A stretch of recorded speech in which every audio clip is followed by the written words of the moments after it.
Item number 5, approval of the agenda. Is there any additions or deletions to the agenda as circulated? If there's not, I'd entertain a motion to approve the agenda as circulated. Moved by Councillor Patty Durkee, seconded by Councillor Nick Hilton to approve the agenda as circulated. All those in favor signify by saying aye. Aye. Contrary? Motion carried unanimously. Item number 6, if there's any declarations of conflict of interest, please notify me and I'll make sure that your name is recorded in the meeting minutes. Item number 7, approval of the minutes. You'll have that in your package. What is council's pleasure?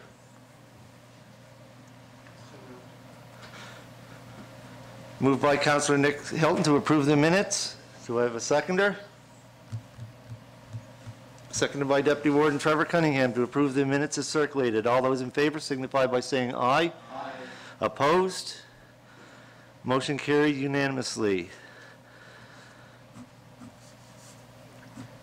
Item number 8, under old business, request for decision, the accessibility renovations. Madam CEO. Thank you, Mr. Chair. And Danny Jackson, our Asset Management and Capital Projects Coordinator, is with us. So maybe I'll let him walk through the request for decision, and then together we can fill in any blanks and answer any questions council might have. All right, Mr. Jackson, you have the floor. Mic's on.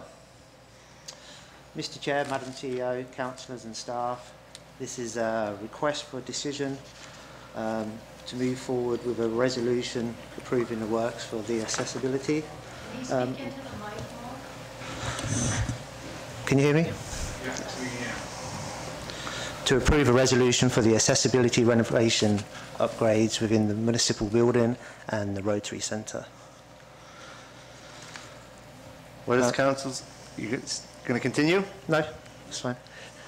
What is the pleasure of council?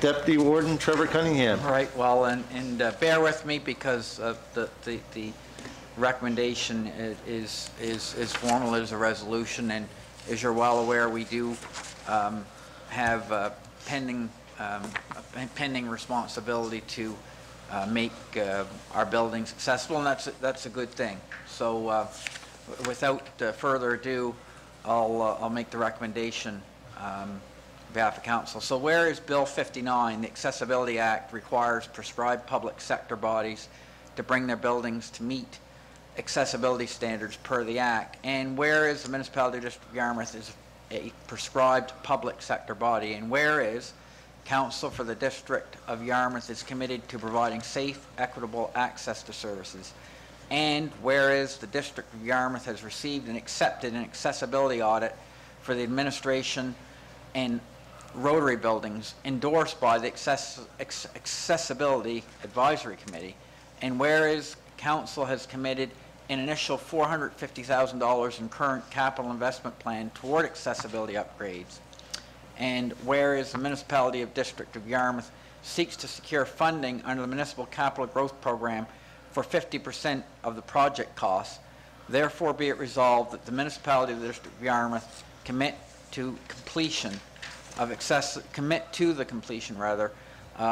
accessibility improvements to the administration and Rotary buildings, and further that it reaffirm its financial commitment of up to $500,000 toward the project. I so move. Moved by Deputy Warden Trevor Cunningham. Do I have a seconder? Seconded by Councillor Lauren Cushing. Any discussion on the motion on the floor? Deputy Warden, you still have the floor. Yeah, I do, and just in the public document there's an outline of revenues and expenses, and of course like a T-chart, so maybe I'll just quickly talk about the revenues and expenses. So the updated budget per Jensen Hughes et al. Is $1.5 million. Yarmouth location premium 25%, $375,000. Subtotal of $1.75 million. Prime design consultant fees 8.2%, $153,750. Project contingency 15%, that's $281,250 for a total anticipated expense of $2.31 million. On the revenue side, Federal Enabling Accessibility Funds $100,000, Nova Scotia Sustainable Growth Fund $601,741, Municipal capital growth, that's grant, 1.155 million. And the municipality of Yarmouth, our contribution is slated to be 453,259. And again, to balance out at 2.31 million. So, yeah, those are some of the factors that I guess are important in our consideration. Thank you very much. Councillor Daniel Allen, you have the floor. Thank you, Mr. Chair. So through you to Mr. Jackson or to our CAO, I'm not sure who can answer this for me. The Yarmouth location premium of 25%, $375,000. Could you just explain to me exactly what that is? Sure. So we've actually learned quite a bit about premiums that major capital projects pay because of the location of Yarmouth when you have to bring in larger construction firms. So I'll use the Mariner Center expansion as an example. So when larger construction firms who are not from the area come and work in Yarmouth, then there's a premium that is often included in their tender pricing because of the distance from Halifax to Yarmouth. And so historically, that's been anywhere from 20 to 30 or even 40%. So we're budgeting a 25% premium on the project. So the 1.5 million is an industry-based estimate on the cost of the project based on unit costs today, construction industry benchmarks, which does not take into account the fact that this project's happening in Yarmouth, which is why we add the Yarmouth premium to the estimates. Okay, so is there any chance that that premium could, I mean, I guess Could there's be always... less. Yep, could be less. Could be less, could be more, but could be less as well. Yep. Okay, all right, thank you. Councillor Patty Durkee. Thank you, Mr. Chair. Thank you, Mr. Jackson, and our CAO for this information, and I look forward to moving forward with this. So the only question, I think, in line with what Councillor Allen has said, so if we get requests, we put out a request for a proposal, if that's correct, and we get people who put in proposals in Yarmouth, and if we accepted that, would that reduce that cost?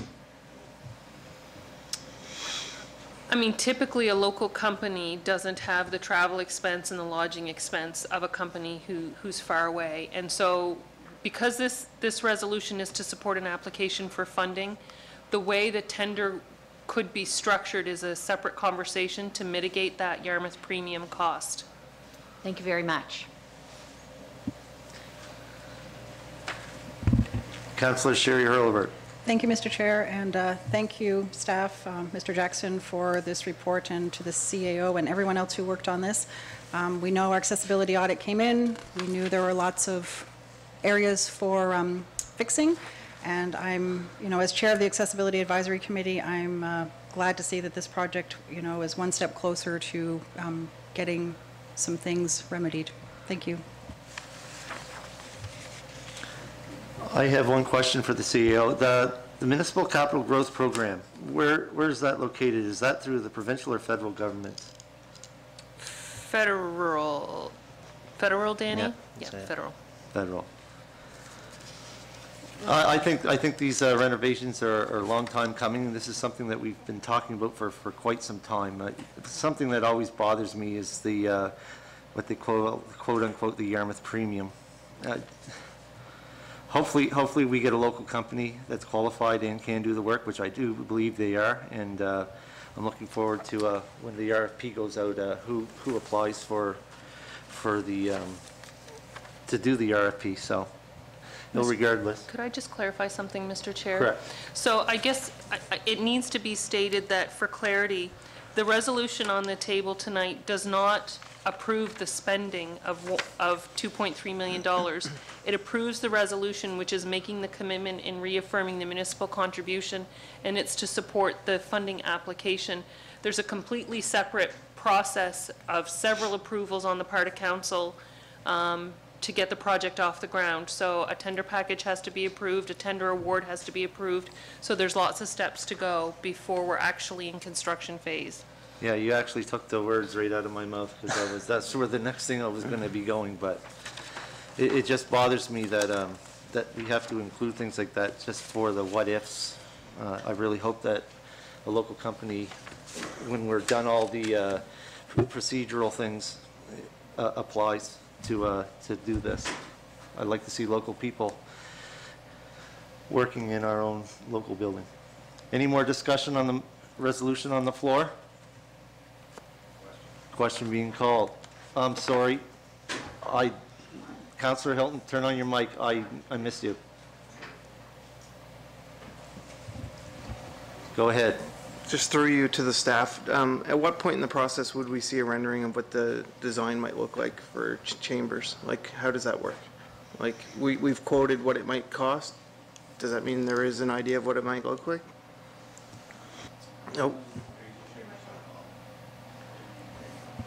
Here you go. You're back. Mr. Chair, back through you. The scope of work, we haven't got any design stages at this time. The company VG has got a very good portfolio and have worked with many municipal and provincial buildings for council chambers. They've also won over 75 awards for their design concepts, but at this particular time we haven't got any design phases on the table. Yeah, thanks. Okay, is there any more discussion on the resolution on the floor? Hearing none. Ready for the question? Question being called. All those in favor signify by saying aye. Aye. Opposed? Motion carried unanimously. Thank you very much, Council. Thank you. Thank you, Danny.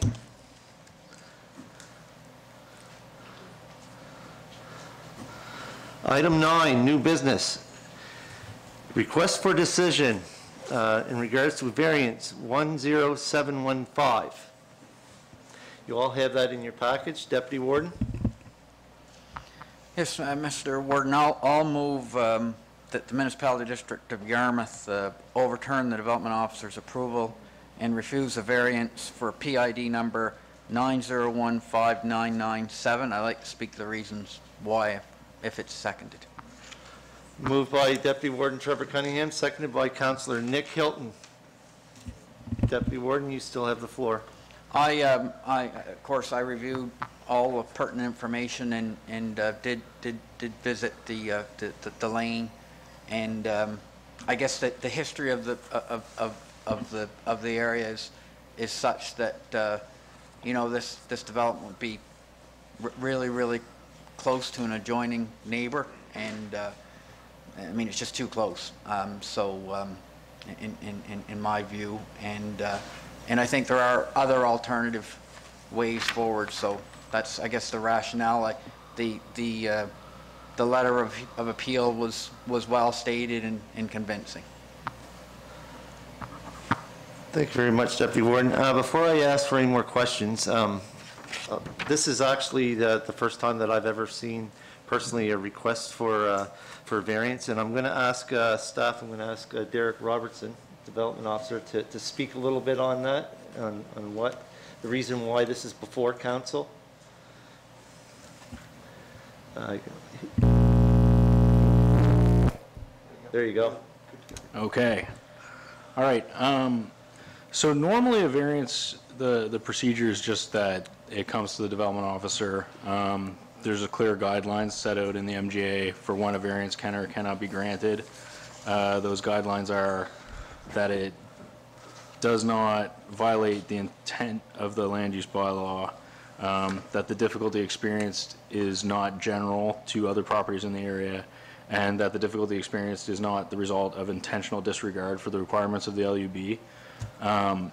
So that's, once the development officer determines that that's the case and that they feel that granting a variance would make sense for the project, it's that they simply do that themselves. Part of that process includes a letter to all properties within 30 meters of the property boundary for the subject property that's applied for the variance. At that point, all those notified property owners have the chance to appeal the decision to council. So it's likely that you've just never seen one, never had one appealed before, as that's the only time it would come to council. Thank you very much, because I've personally never seen an appeal come through. Yeah. So, Councillor Sherry Hurlbert. Thank you, Mr. Chair. Through you to staff. The letter included that would have been sent to neighboring residents is dated April 21st, 2022. Is that an accurate date? Through you, Mr. Chair, I believe that that is, the one we attached is the form letter, so it would have the date and, no. It says April 2022, so I just was Yeah, wondering. no, that's- That's not the exact letter that would have been, No, so the highlighted portion would be updated on the day they're sent out with the property owner, the address, Okay. their name, and the date. I do have the date here. October October 6th, 6th, yeah. 2023. okay. Yeah. I was just, would have been questioning why it's taken this long for it to get back around. So, yeah, I would agree with everything the deputy warden has said, and I'll be voting in favor of overturning the variance. Okay, is there any more discussion on the motion on the floor? Councillor Patty Durkee. Thank you, Mr. Chair. Could I please have that motion read back, please? There you go. It was moved by Deputy Warden Trevor Cunningham, seconded by Councillor Nick Hilton to uphold the development officer's approval of the variance. Overturn. Just one sec. To overturn the development officer's approval and refuse the variance. Okay, is everyone clear on the motion that's on the floor? If you are, I'd entertain the question on the motion. Question being called. All those in favor signify by saying aye. Aye. Opposed? Motion carried unanimously.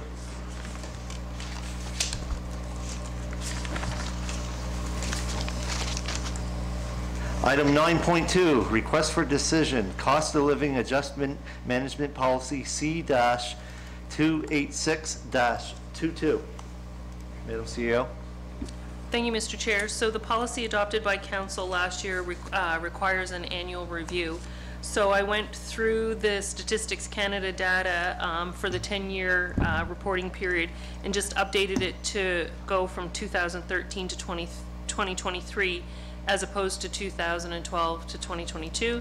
So the ranges in this 10-year period are as low as negative 0.7 to as high as 5.2 with an average of 2.44, and the source is Statistics Canada. So the CPI for Nova Scotia as of October 2023 is 3.1%. So it appears that the ceiling on CPI adjustments to 3.5% and not less than 0 is still practical. No recommendation for amendments, Mr. Chair. All right, thank you very much. Is that council's wishes? No recommendation to change? Seeing none. Item 9.3, second reading of the alternative voting bylaw A-028-20.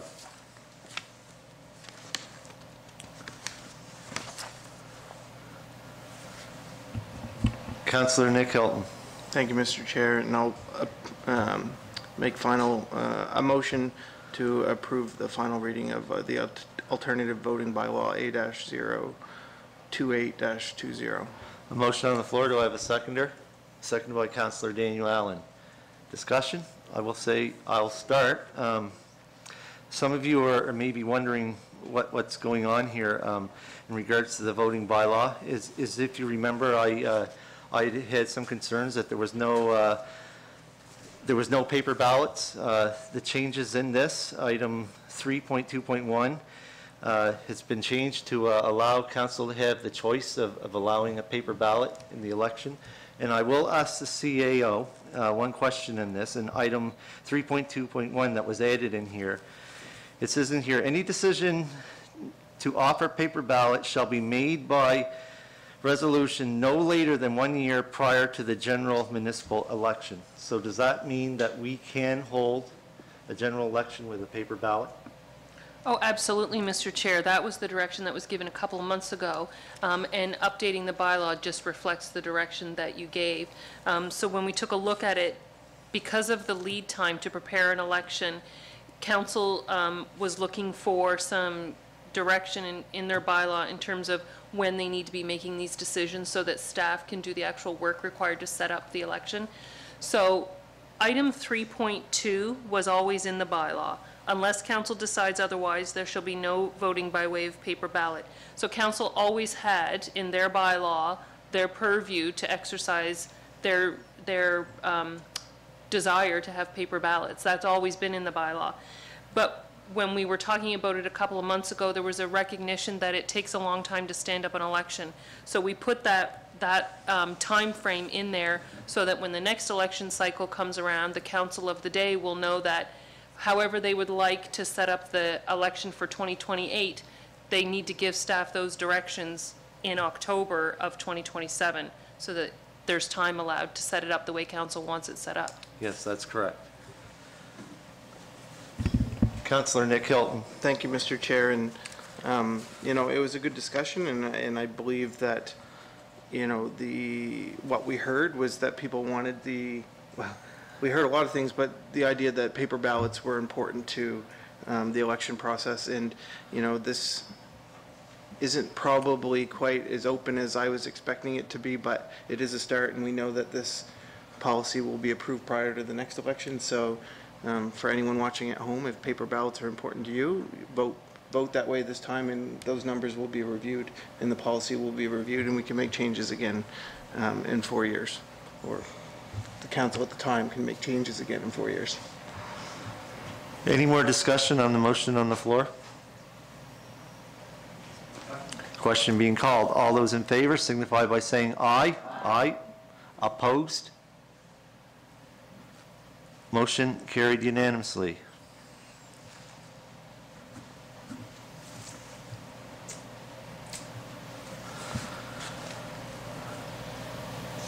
Item 9.4, second reading of repeal of municipal offices bylaw R-6108-23.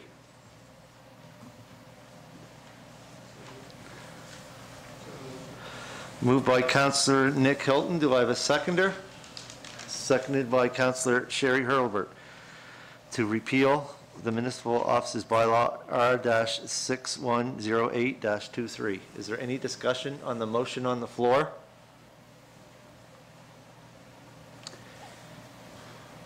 Question being called on the motion. All those in favor signify by saying aye. Aye.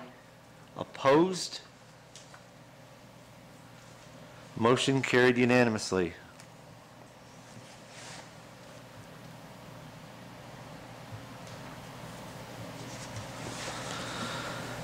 Item 9.5, PACE program funding application. Madam CEO? That's me, Mr. Chair. So I wanted to give a verbal update to council tonight about a funding application that went in yesterday. So the municipality of Yarmouth has had a PACE bylaw since 2019. There have been 2 loans on the books under that bylaw for energy retrofits to private residents that meet the 1-to-1 ratio. So for every dollar spent on the energy upgrade, there has to be $1 saved in energy costs for the home.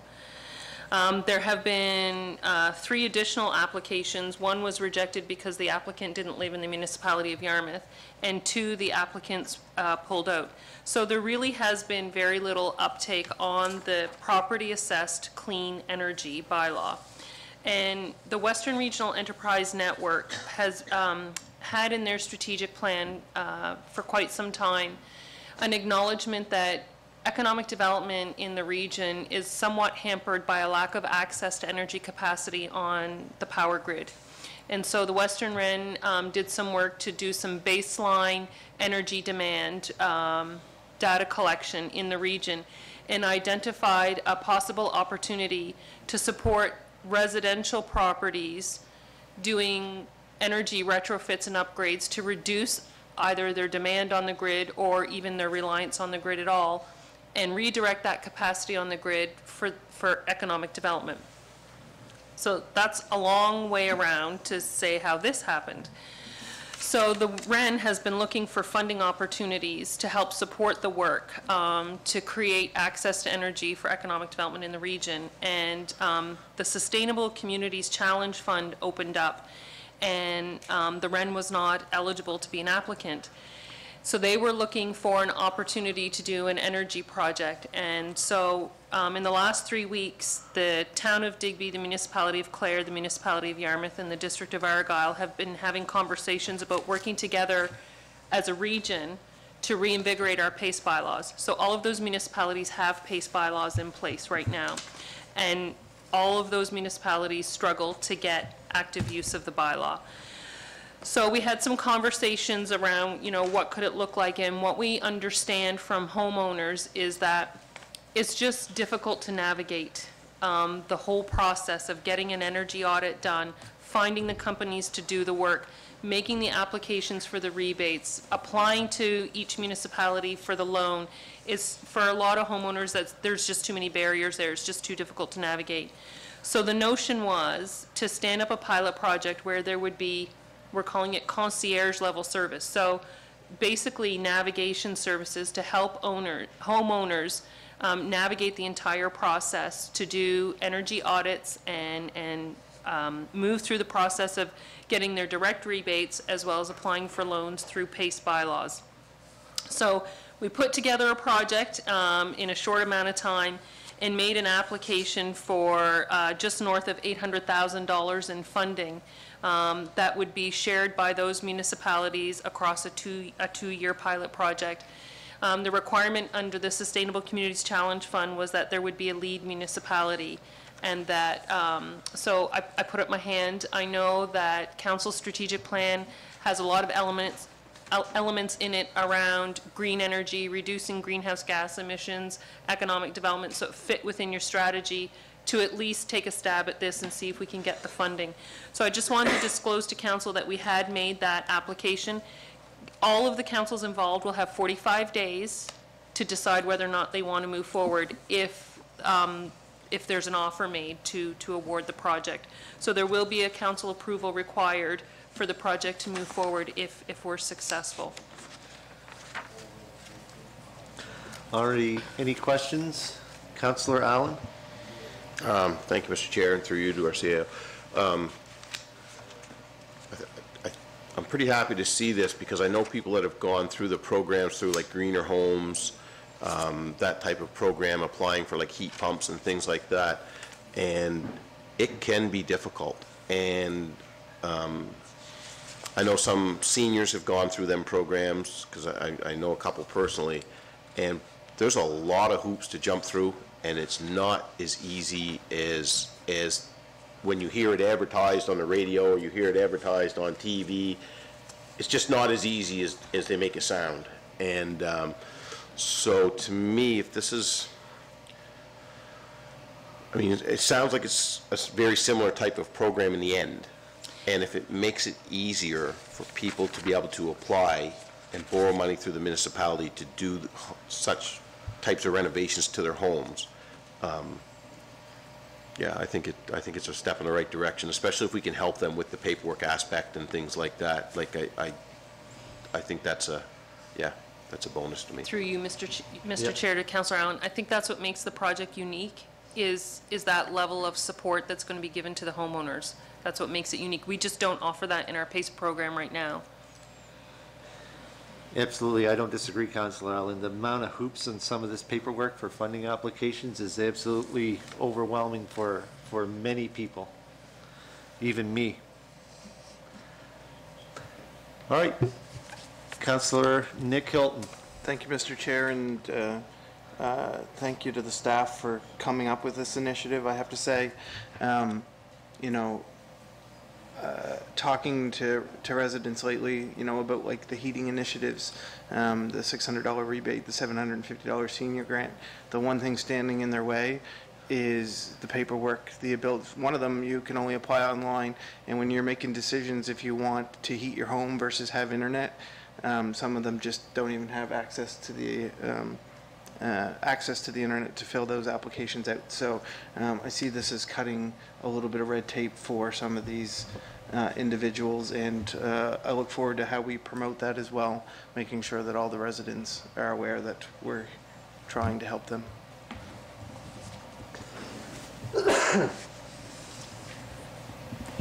Councillor Sherry Hurlbert. Thank you, Mr. Chair.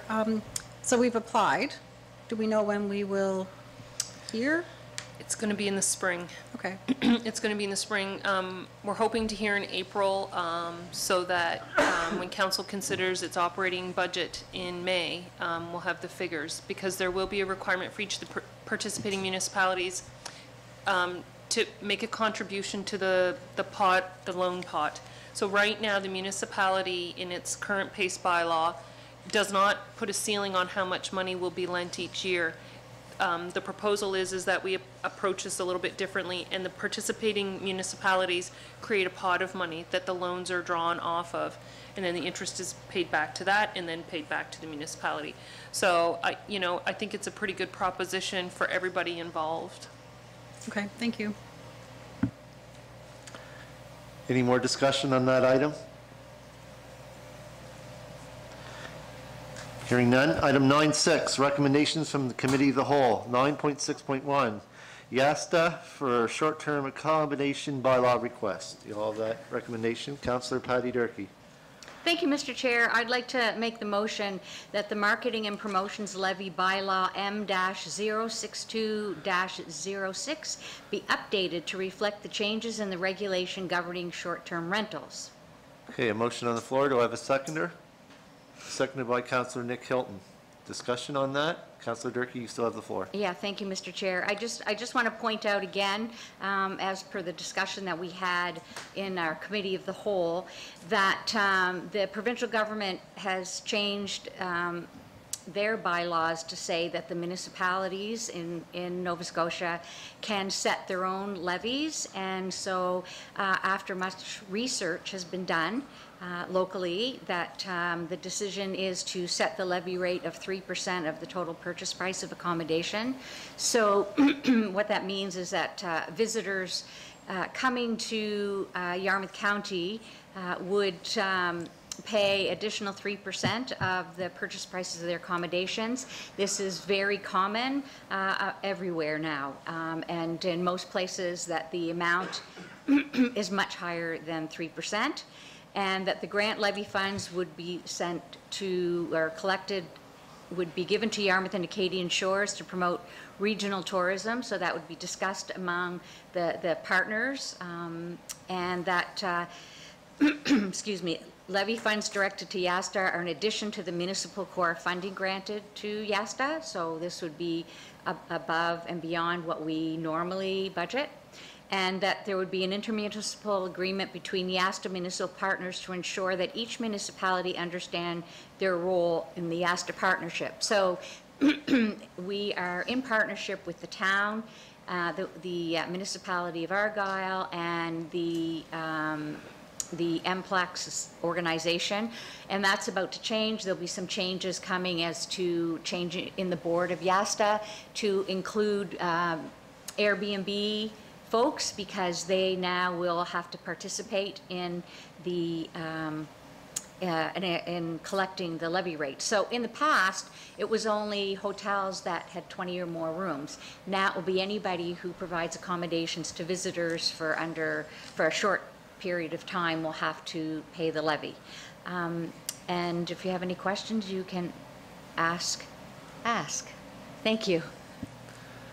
Thank you very much. I think 3% is very reasonable, and I can't remember traveling anywhere, whether it's in Canada or the U.S., where there wasn't a levy of more than 3%. I do know that some places in the U.S. are charging upwards of 10. So, Councillor Nick Hilton. Thank you, Mr. Chair. And just to kind of make the statement that that levy was recently used to bring Nova Scotia Music Week to town. It's been used to bring the Canadian National Curling events to Mariner Centre.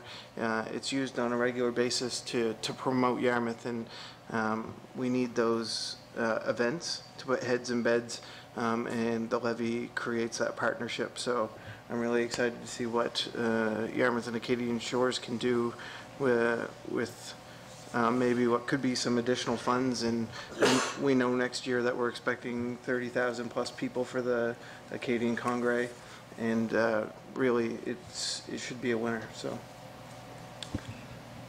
Councillor Durkee. Thank you, Mr. Chair. I just would like to add that I returned today from the Tourism Summit in Halifax, and there was an interesting presentation about the future and the direction that organizations are having to go with organizing travel plans, and how, because of AI, things are changing drastically. So when you have a travel organization, then people want to be able to go do most things online, or the majority of things online, and they want to be able to go and organize everything right away from one spot. So one of the things that we have to really spend more time doing is analyzing data as to where people are going, what they're doing, the experiences they are having, so that we can work at packaging those experiences in a better way to reflect what visitors are looking for. And in order to do that, like, unfortunately today, this is the way of the future, and organizing data and collecting that information is much more costly than it has been in the past. And so that's one of the things that YASTA is going to have to be looking at. Any more discussion on the motion on the floor? Question being called. All those in favor signify by saying aye. Aye. Opposed? Motion carried unanimously. Item 9.6.2 from the Premier's Office, Nova Scotia 2030 Clean Power Plan. I have that recommendation from Committee of the Whole. Deputy Warden, you have the floor. Yeah, I'll move that Council direct staff to reach out to municipal partners in the REN to discuss potential of a workshop to be developed to help municipalities better understand the opportunities and the energy policies, including the province's energy plan. Okay, motion on the floor. Do I have a seconder? Seconded by Councillor Sherry Hurlbert. Any discussion? Deputy Warden, you still have the floor. Question being called. All those in favor signify by saying aye. Aye. Opposed? Motion carried unanimously. My apologies, everyone. I have something stuck in my throat.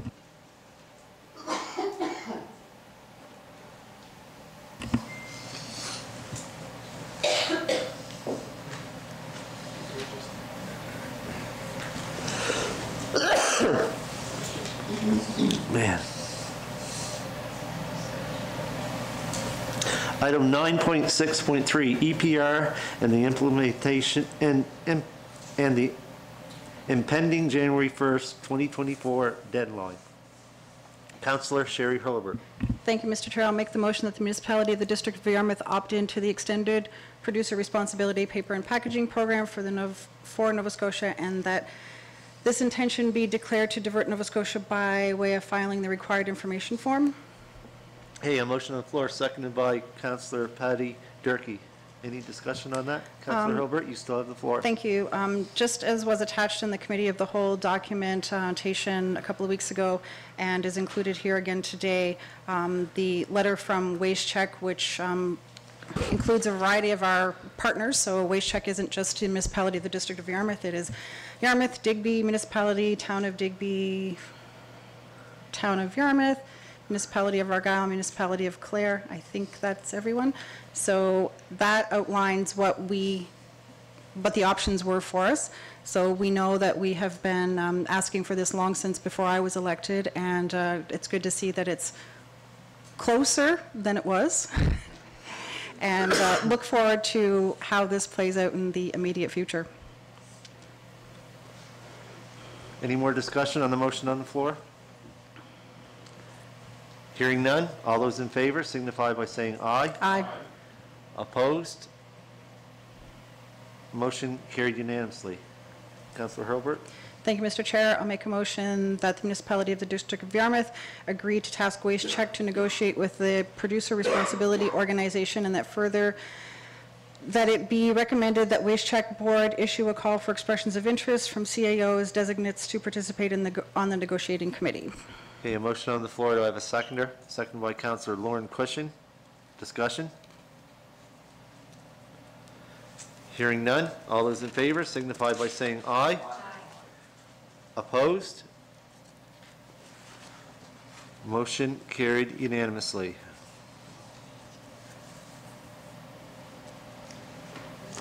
Item 9.6.4, Southwest Nova ATV Association. 9.6.4.1, presentation request. Councillor Nick Hilton. Thank you, Mr. Chair. And at the Committee of the Whole, I presented a letter received from Southwest Nova ATV Association. As part of the new Road Trails Act, they were required to get support for from the municipality for sections of road that they wish to kind of open up to ATV use. So just so we have a better understanding of that and their further requests, I'll make a motion that we invite the Southwest Nova ATV Association to present here at regular council, or at Committee of the Whole, sorry. Okay, a motion on the floor. Do I have a seconder? Second by Deputy Warden Trevor Cunningham. Discussion? I will ask this for clarification to the mover. So the motion on the floor was to receive a presentation from the Southwest ATV Association at the next Committee of the Whole, correct? Well, as soon as possible. Yeah. Yeah, as soon as possible. Okay. Okay, any discussion on that motion? Question. Question being called. All those in favor signify by saying aye. Aye. Opposed? Motion carried unanimously. Any more? Councillor Hilton. I'll make a motion that staff or CAO provide a briefing note around the request to write a letter of support to the Southwest Nova ATV Association and bring that to the next Committee of the Whole. Excuse me. Motion on the floor. Do I have a seconder? Second by Councillor Daniel Allen. Any discussion on that? Hearing none. All those in favor signify by saying aye. Opposed?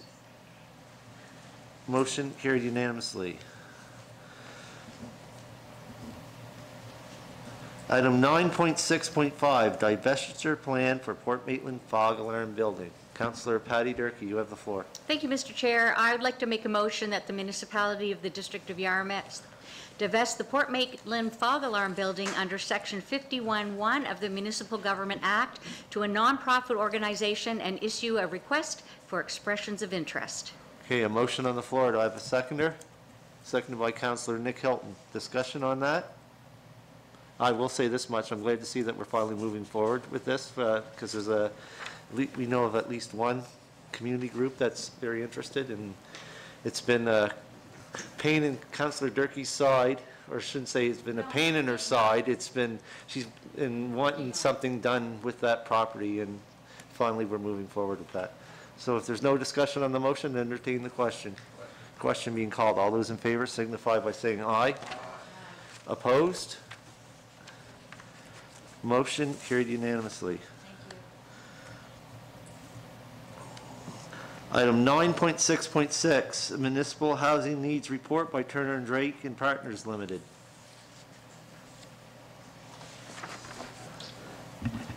Councillor Sherry Hurlbert. Thank you, Mr. Chair. I'll make a motion that the municipality of District of Yarmouth add this report to our January 2024 Committee of the Whole meeting for discussion. Okay, a motion on the floor. Do I have a seconder? Seconded by Councillor Patty Durkee. Discussion? Hearing none. All those in favor signify by saying aye. Opposed? Motion carried unanimously.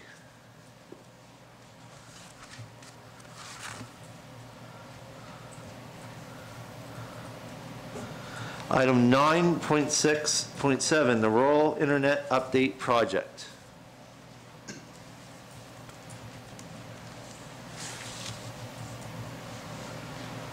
How did I just say that? Rural Internet Update Project. Should have been Rural Internet Project Update.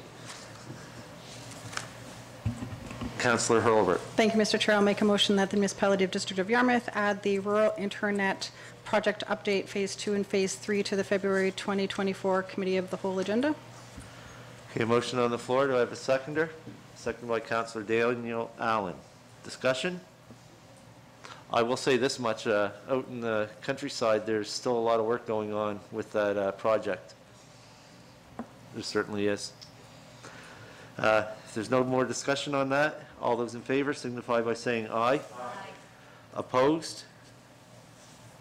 Motion carried unanimously. Item 9.6.8, Special Olympics Championship sponsor.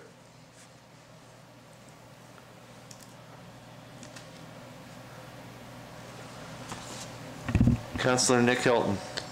Thank you, Mr. Chair, and I don't have the document up, but I know that we are looking as a council and community to support the Special Olympics as they venture to Calgary for the 2024 National Special Olympics. And I'll make a motion that we support the Yarmouth County Special Olympics team in their venture to Calgary in the number of $1,000 to come out of the current fiscal year's contingency fund for grants. Okay, a motion on the floor. Do I have a seconder? Seconded by Councillor Daniel Allen. Discussion? Just to be clear, this is coming from the contingency of the 23-24, if I remember correctly from the recommendation from the Committee of the Whole. Okay, is there any more discussion on the motion on the floor? Hearing none, all those in favor signify by saying aye. Opposed? Motion carried unanimously. Item 9.6.9, Park Drive J-Class Extension. Deputy Warden Trevor Cunningham. I'll move that the Municipality District of Yarmouth correspond with the Nova Scotia Department of Public Works requesting the province deem the extension of Park Drive is a J-Class road and become part of the J-Class cost-sharing program. Okay, a motion on the floor. Do I have a seconder? Seconded by Councillor Nick Hilton. Discussion on that motion?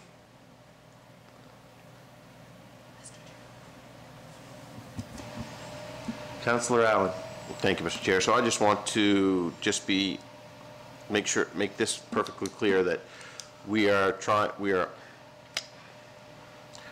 Park Drive, this is just the extension. The original Park Drive is already a J-Class road, correct? And we are hoping that maybe the province will take over the extension part.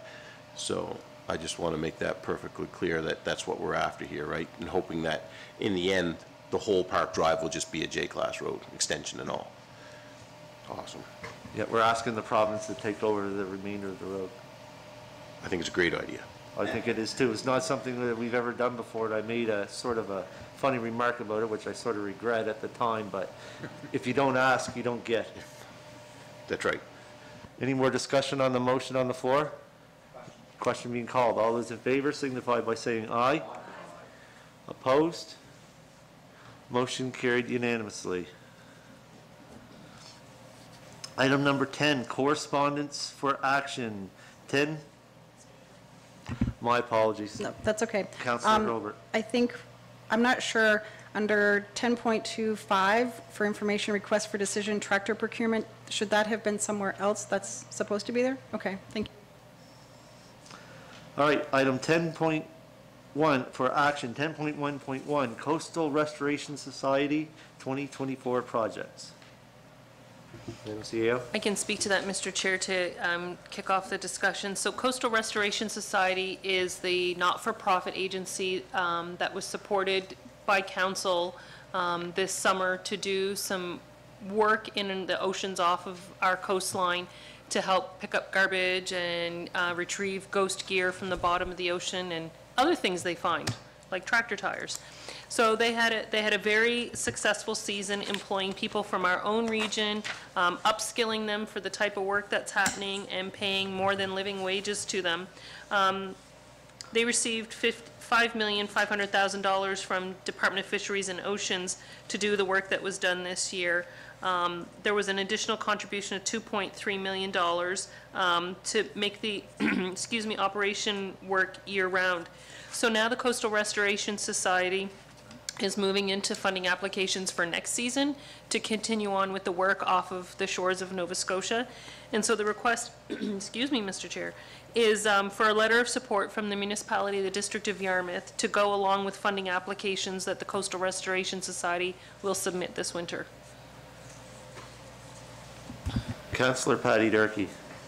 Thank you, Mr. Chair, and Madam CAO, and I totally appreciate all the work that the Coastal Restoration Society has done to clean up all of our ghost gear. So I'd like to make a motion that the District of Yarmouth provide a letter of support to assist the Coastal Restoration Society in accessing all available government funding. Okay, a motion on the floor. Do I have a seconder? Seconded by Councillor Lauren Cushion. You still have the floor, Councillor Durkee.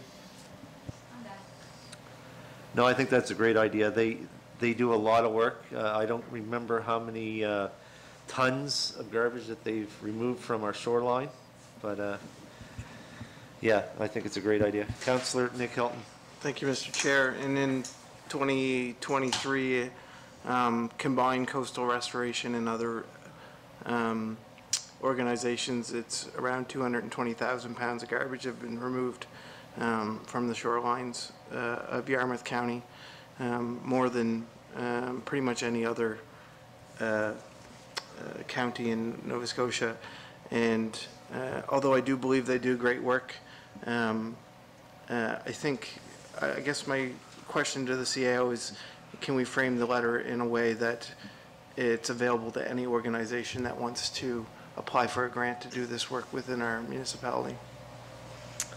So I think the Coastal Restoration Society is looking for support for their unique business model. So the work they're doing is part of the Truth and Reconciliation work. So they work very specifically with Indigenous communities and providing employment opportunities to members of Indigenous communities. If council has an appetite to actually support similar initiatives, then they can provide some direction, and perhaps we could do a little media campaign just indicating to organizations that do this sort of work to let us know, because the municipality would like to support it. Thanks. One thing that I think would be a great idea would be have a presentation from this group, because I was originally reached out to by Captain Josh Temple, and I think that would be a great idea that we invite them to the Municipality District of Yarmouth for a presentation on some of the projects that they do at our next Committee of the Whole meeting. So I would entertain a motion to that regard. Moved by Councillor Nick Hilton, seconded by Councillor Lauren Cushion, to request a presentation from the Coastal Restoration Society at our next available, or at the next available Committee of the Whole. So, any discussion on that? Hearing none, all those in favor signify by saying aye.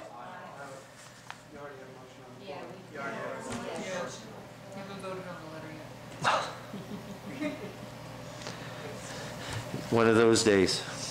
All right. So, we'll back. Try to unwind that mess, I know. Vote on the letter first. Yeah, well, so we'll vote on the letter first. So any discussion on the letter?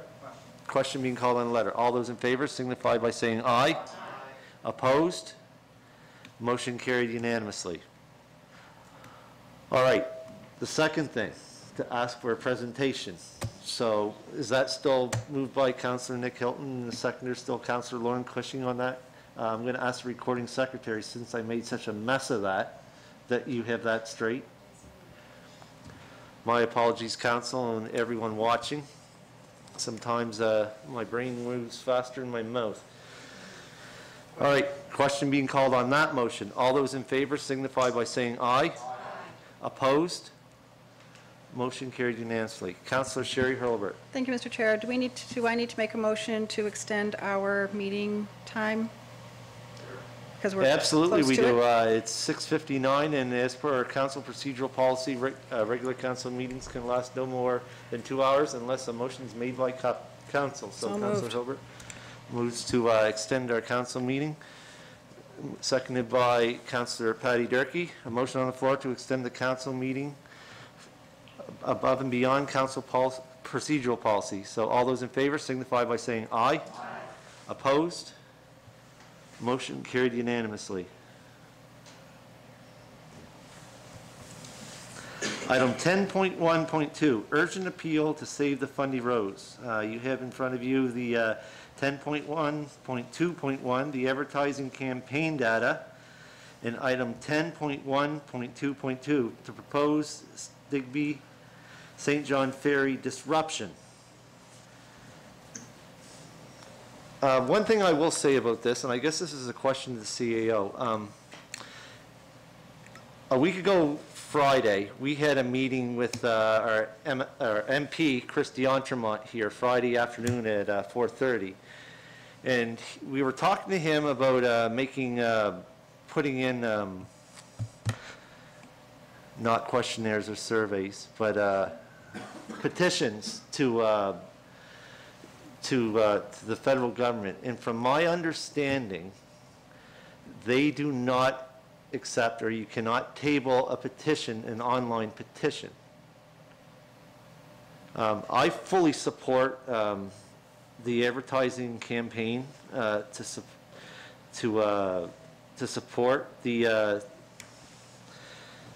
Chamber of Commerce and every other municipality to save the Fundy Rose, that it doesn't leave. But what I'm concerned about is advertising a petition that can't be tabled. And I'm just wondering if anyone could speak to that, Madam CEO. So I heard the Member of Parliament say the same thing you did, Mr. Chair. So the Member of Parliament would like to speak in the House of Commons on this issue and would like to do what's called table the petition, which means submit the petition as part of the public record. And the House of Commons has procedural requirements for that, and it's my understanding that a petition that is tabled in the House of Commons actually has to have the physical signatures on it, which is what the problem is with the electronic petition. I'm not going to speak for anyone else here. I fully want to save the St. John Digby Ferry. Please don't get me wrong, but I want to make sure that what we're doing is something that'll give our MP the ammo and the ability to table something. So I'm wondering if we shouldn't reach out to the Chamber of Commerce who put this request down, and we couldn't defer a decision. Was there any timeline on this request? I think there's some urgency, Mr. Chair, because Transport Canada is making decisions on its resource allocations, because both ferries, the ferry servicing the Magdalen Islands and the Fundy Rose, both have to have retrofit work done. The idea was that the ferry servicing the Magdalen Islands would have to be gone longer than the Fundy Rose. So when the Fundy Rose came out of retrofit, it would be redeployed to that run, and the Digby St. John run would sit empty longer. So I do think there's some urgency, Mr. Chair. I'll just leave it at that. I think some of the councillors would like to speak. Absolutely. Councillor Patty Durkee. Thank you, Mr. Chair. I can't tell you how disappointing and frustrating this is to hear even the thoughts of what Transport Canada is proposing to do. So on that note, I think we could at least start with forwarding a letter to, or I'd like to make a motion that we forward a letter to Transport Canada in support of continuing with the MV Fundy Rose and not removing it. Okay, a motion on the floor. Do we have a seconder? Did we already do that? We did. That's what I thought. Okay. We sent it to the minister, Councillor Durkee. So We you're sent going it to to the rescind. minister responsible So for you're going to Transport rescind Canada. your motion? I didn't So receive a seconder. did we send it to the minister responsible through the Minister of Transport? Yes. Okay, thank you. So yes, I will rescind that motion, because I Okay. couldn't remember whether we had already done that or not. But I do want to say that at the tie-ins conference, I used 30 seconds of MLA McMaster's time to make a plug for both the Fundy Rose and the CAT. Please do not take our ferries away, that they're both desperately needed.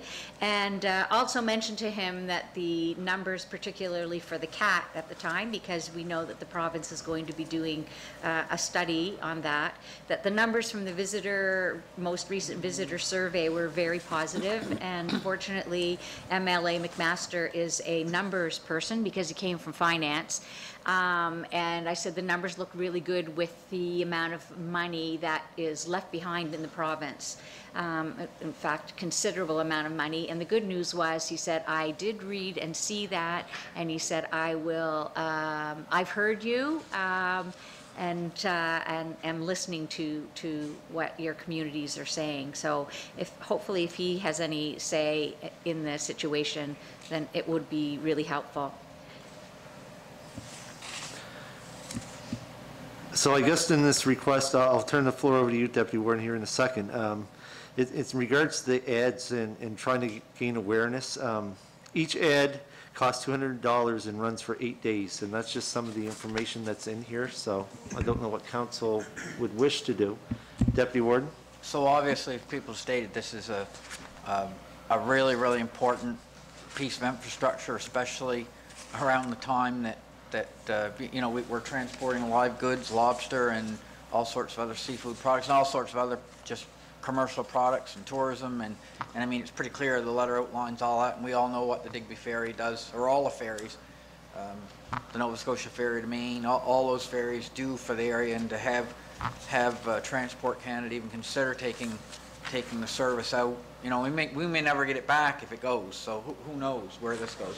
So based on that, I mean, they're asking for some financial assistance in doing the good work that they're going to do. So I'll move that we forward $1,000. The municipality district of Yarmouth forward $1,000 to the West Nova Chamber in support of their campaign, and that'll come from our contingency.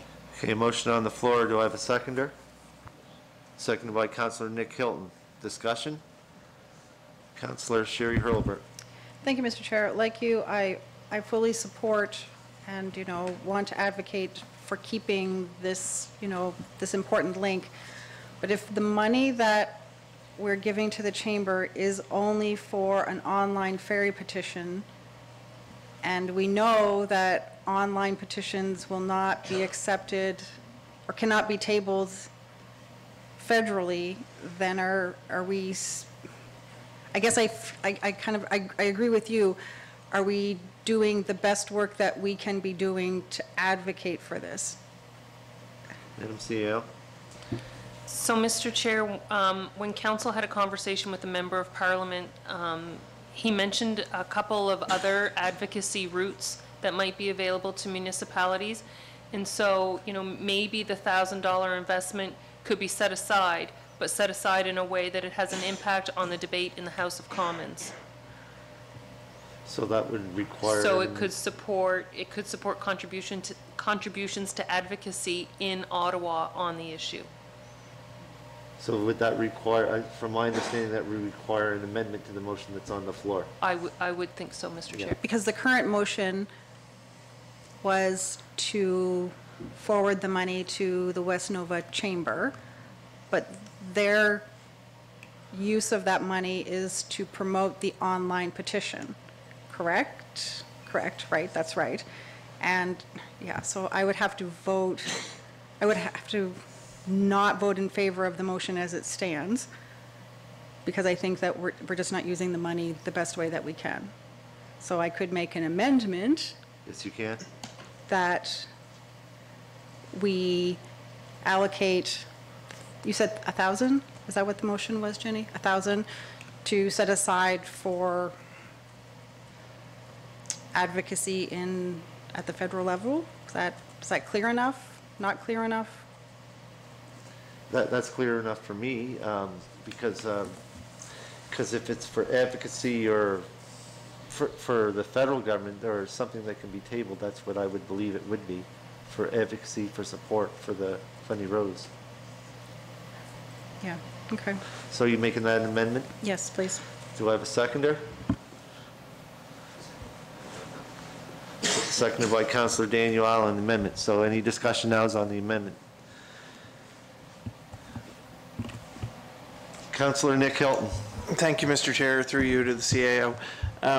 Clearly, council's lacking a little bit of direction on what would be the best route to support the cause. And I remember with the discussion with our MP that he said he was trying to have the petition moved to another form of the petition where it could be tabled.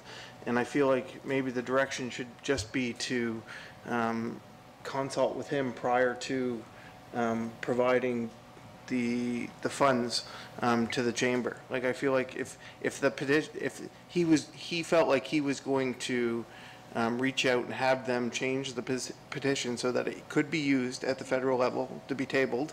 I'm wondering if he did that. And if not, if we couldn't just check with him before we release any funds and say, you know, if it can be tabled, here's the $1,000 to the chamber to support that. If it can't be, then we'll take another look at it after. Mr. Chair. Yes, go So ahead. through you to Councillor Hilton. So I understood the MP to indicate he was having that conversation with the West Nova Chamber of Commerce. So it can be both, maybe, that the money is set aside, and if the West Nova Chamber does reposition the petition to fit within what the House of Commons requires, then the money can be allocated there. And if not, I can come back to council and say, they're not changing their process, what would you like to do with the $1,000?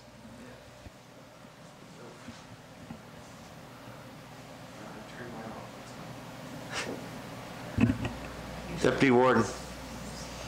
Yeah, I mean, I apologize, I wasn't able to be at that meeting, so I wasn't aware of this, but I guess that speaks to a little of the issue. I mean, this was brought to us for consideration, but and maybe I'm missing something. If I am, I apologize. But then we have it that it may or may not be an effective use of funds. I mean, I made the motion, but we don't know if it's an effective use or not of funds. We've got a request simply for the funds. So I would agree that maybe I think maybe we should be, as a CEO stated, I think we should be able to forward the money contingent on it being a tablable petition. Yes. Councillor Durkee. Thank you, Mr. Chair. I hear what everybody says, and I know we need to do what we can to support. That being said, I'm just thinking, I understand the purpose of putting $1,000 aside for advocacy. I'm not sure at this point, you know, whether it goes to the federal. I mean, I know it's a federal decision, but I'm just wondering if we just put aside the money for advocacy, and, you know, we might have to do something in newspapers or whatever other forms of communication to show that we do support maintaining the ferry service. So, you know, I'm just wondering in terms of how we should actually do that, and if it should not specifically be put aside towards a petition, because there might be other venues and other ways that we can use some of that money for advocacy. Councillor Hurlbert. So the amendment that I made, I think is vague enough, but with enough direction that we're not committing to this particular petition, but if this becomes viable, then we could put that money aside. Could you read back the amendment as you heard it?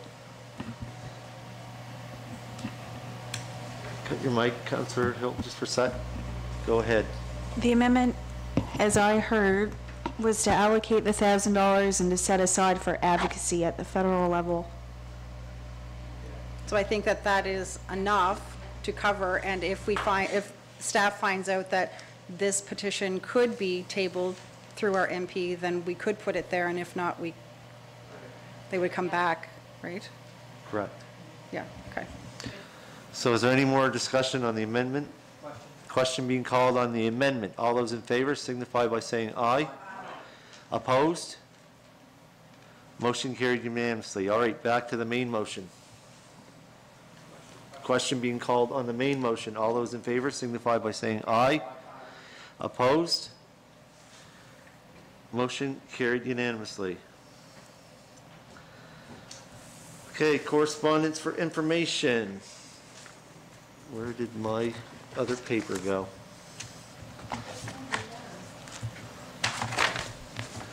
Where did it go?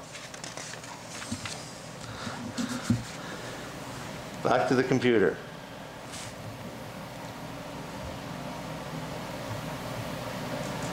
We have in there for the Senior Safety Funding Program, item 10.2.2, response from the Emergency Health Services, read the Life Flight, the online workshop for Nova Scotia Quality of Life Initiative, reply on behalf of the Honorable Steve Guilbeault, Minister of Environment and Climate Change, and request for decision, tractor procurement. Councillor Sherry Hurlbert. Thank you, Mr. Chair. I'm pleased to see the letter from Nova Scotia Seniors in Long-Term Care for funding of $25,000 plus $250 to help them with World Elder Abuse Awareness Day activities. Just through you to the CAO, this is over and above any money that we receive for the regular program, correct? This is actually the core funding that we This is share the with core Argyle. funding. Yep. Okay, perfect. Thank you. The only thing I'll mention about that is I'm sort of disappointed it's only a one-year funding agreement. From my understanding over the years, we've received multi-year funding agreements from the province, so I'm a little disappointed in that regard because it'd be nice to have some stability in that job or that position that the municipality partially funds, because it does so many good things for so many seniors across the municipality district of Yarmouth, and then along with the funding for Peggy Boudreau in the municipality district of Argyle. Councillor Hilton. Thank you, Mr. Chair. Through you to the CAO. And in regards to the one-year commitment, is there a place for council to advocate the importance of that program? You know, we heard from Ashley at the committee of the whole. We know that they're doing that work in the home that helps seniors, you know, apply for the grants and navigate the red tape kind of thing. Should we be advocating now so that people know the importance of that program? I think there's definitely a lot of validity in what you're suggesting, and I would further recommend that it be done collaboratively with the District of Argyle, because what gets funded is the Yarmouth County Senior Safety Program. So it's not the District of Yarmouth Senior Safety and the District of Argyle. It's one program that we're doing together. So I would just recommend, if council has an appetite for that you do it along with your partners in Argyle. Councillor Hilton. Thank you, Mr. Chair, and I think there is a place for that. Would that be direct to kind of ask staff to reach out to the CAO to see what that would look like to present to council, or I don't necessarily need to do that tonight, but I'd like to do that in the next 12 months so that we present a case for the importance of that program. Right, so political advocacy is usually has an element of participation on the part of the elected officials, so maybe it's the warden having a chat with Warden Muse and talking about the two councils doing it together, supported by the CAOs. Perfect, and maybe that would be a request from me to you, John, I guess, to help navigate that. Well, what I'd actually rather prefer is that there be a motion on the floor to move this to a committee of the whole in the new year, in January or February. So number one, I don't forget. Well, and then it's on the book. I feel like a motion to do it would be ideal. I feel like there's no more discussion till we know if Argyle's on board. So motion to have John reach out with the CAO to Argyle, the Argyle warden and CAO to discuss, you know, further advocacy of the senior safety program, you know, highlighting the one-year commitment, the importance of a longer commitment. Okay, a motion on the floor. Do I have a seconder? Seconded by Councillor Daniel Allen. I'll be the first one to speak to that. Absolutely. Sign me up. And I'm glad that you had that myself meet with Warden Danny Muse and the CAOs as well, so we can all be on the same page and move forward. That's a project, as I said before, that does a lot of good for many seniors across the municipality district of Yarmouth. It not only helps them with all the red tape of all the funding applications that we talked about earlier, but it also helps keep them in the home and keeps them safe. Vial of Life, first thing they do if there's an ambulance call to there, the Vial of Life is part of the senior safety program, that it's in their fridge. So if the paramedics have to go in, all the information is there. The medications that they're on and any special restrictions that they may have. This program has done wonders, and I think it's something that should be advocated for long-term funding rather than just a one-year commitment. Any more discussion on the motion on the floor? Question being called. All those in favor signify by saying aye. Aye. Opposed? Motion carried unanimously.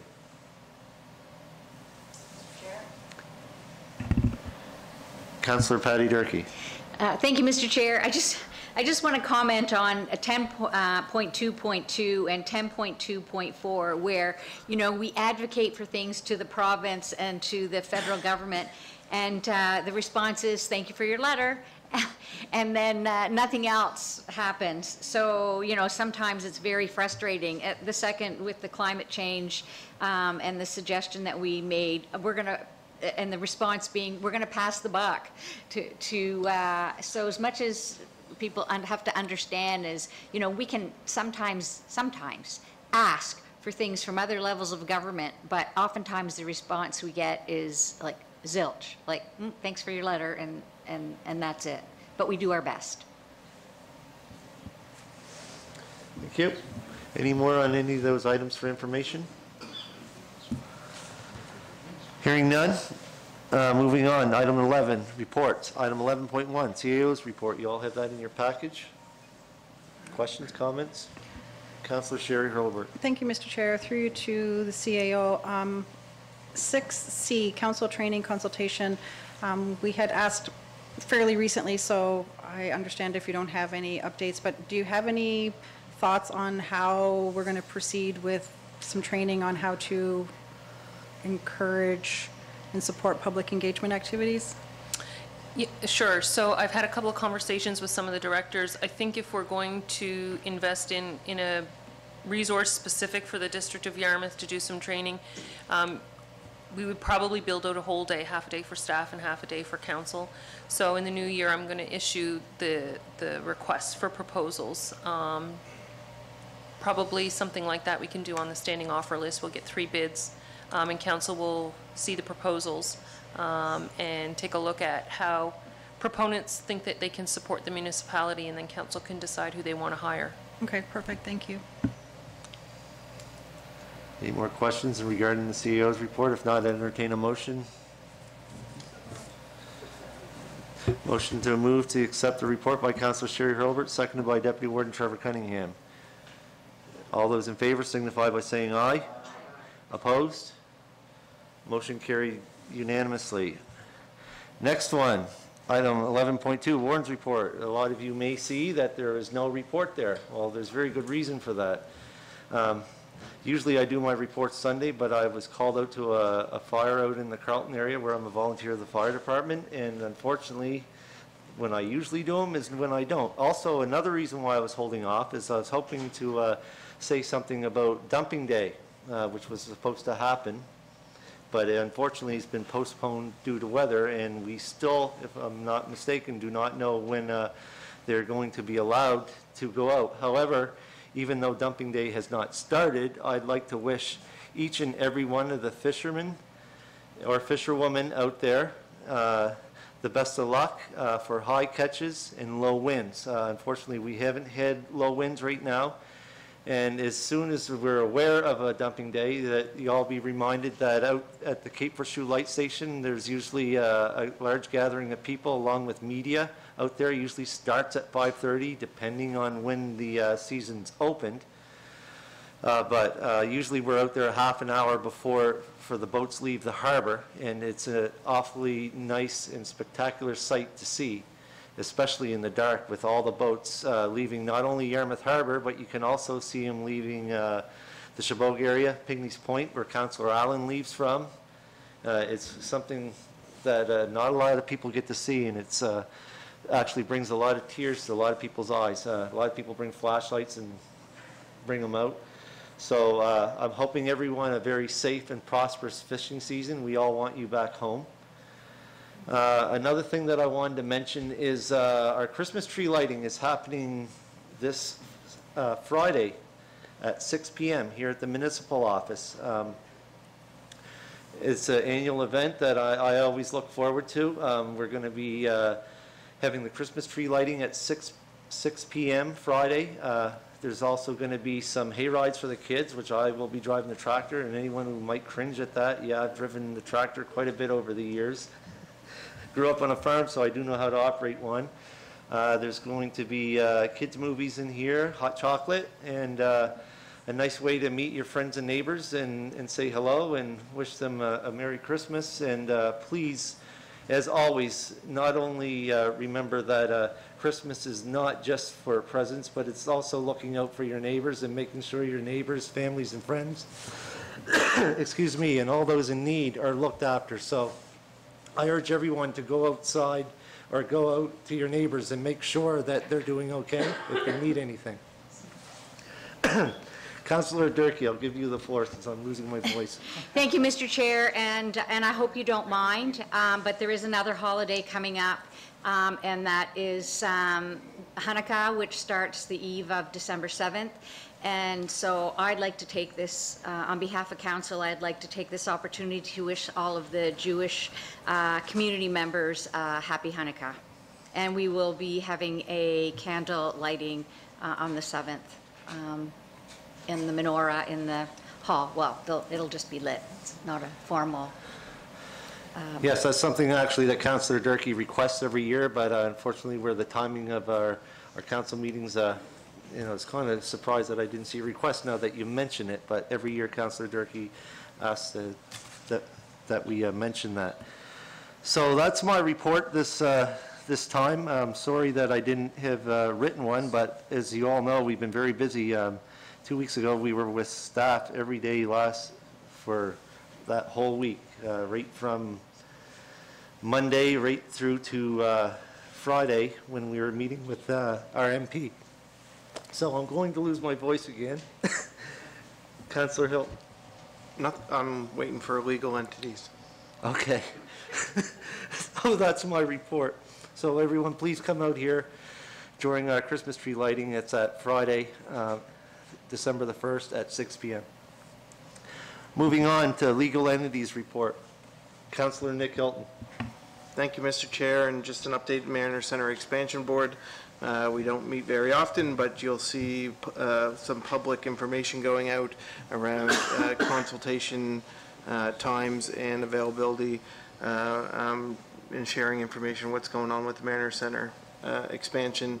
We hired Irish Communications to do that for us, as we felt it was important to make sure that we were sharing information with the public openly as possible.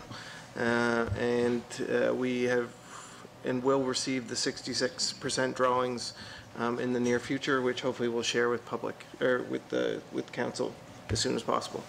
And the Yarmouth Area Industrial Commission continues its work to kind of partner with NSHA on creation of collaborative clinics at Harbour South on Main Street, and working on what that will look like in the clinic in Pubnico, as well as some work with the Yarmouth Port in its creation of an independent board to manage the port, hopefully to leverage additional funds to invest in the wharves and waterfront. Thank you very much, Councillor Hilton. There was one thing that I was going to mention in my report in regards to the information sessions. I did have it up on an email that I'd sent myself in regards to the information sessions. There's going to be one Monday, December the 4th of 2023, 4 to 6 p.m. at the Pubnico Legion. Session 2 is going to be December the 5th at 4 to 6. Location is Mariners on Main on 276 Main Street. Session 3 was going to be held Wednesday, December the 6th. Location is the Mariner Center on Jody Sully's Drive. The public engagement session is going to be Thursday, December the 7th, from 5:30 to 7:30 at the Mariner Center. And there's also going to be a virtual engagement, and that I could not remember or did not see when it was going to be. That was going to be done on the Mariner Center's website and Facebook. That was going to be advertised, so that's something that I was going to put in my warden's report, but I did not. So, any more reports on legal entities? Any more verbal reports? Hearing none. Item 11.4, advisory committees. Councillor Hurlbert. Thank you, Mr. Chair. Just a brief update on the Accessibility Advisory Committee. We had a meeting earlier this month, and the main focus of that, we had Shelley Adams. She's a CNIB manager for the province, and she was here with her guide dog, Rookie, who actually has his own Instagram page, pretty famous. But she had some great information for us from the CNIB and, you know, the vision loss community. And she's put us in contact, she's put our staff in contact with some, you know, possible members of her circle of people who may want to sit on our committee as a citizen rep. So I think Darlene was going to be looking, you know, reaching out to maybe that person. It was just a really informative information session from her, and she said that she'd be willing to come back anytime to talk to us about, you know, it was basically a general high level, you know, what things, and, you know, she pointed out some things that I think we already knew, but, you know, we're telling that, you know, we know we need to do major work to this building to keep it accessible. And I think, you know, when we think about accessibility, oftentimes it's the people who are wheelchair users or canes or walkers. And, you know, there, you know, is a large section of the population that have vision loss and have a variety of other, you know, disabilities. So just making sure that we keep focused on all abilities and trying to make everything barrier-free. But it was a really good presentation. Levinas, our new Accessibility, Diversity, Inclusion, Equity Coordinator, was there, so it was great to meet him. And I feel that, you know, things will continue to move forward. Thanks. Thank you very much. Any more reports, verbal reports under that committee? Ad hoc?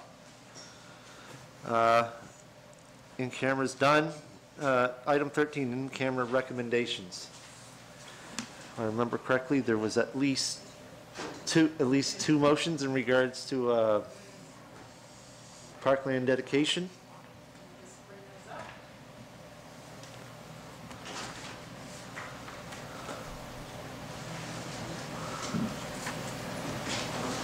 Councillor Hurlbert. Thank you, Mr. Chair. I make a motion that the municipality of the District of Yarmouth accept 5% of market value for parkland dedication for file number 9958. Okay, a motion on the floor. Do I have a seconder? Seconded by Councillor Daniel Allen. Discussion? Hearing none. All those in favor signify by saying aye. Aye. Opposed? Motion carried unanimously. You still have the floor, Councillor. Thank you very much. I'll make a motion that the municipality of District of Yarmouth accept 5% of market value for parkland dedication fee for file number 9959. Okay, a motion on the floor. Do I have a seconder? Seconded by Councillor Patty Durkee. Discussion? Hearing none. All those in favor signify by saying aye. Opposed? Motion carried unanimously. That's the end of our agenda. Therefore, I call this meeting adjourned.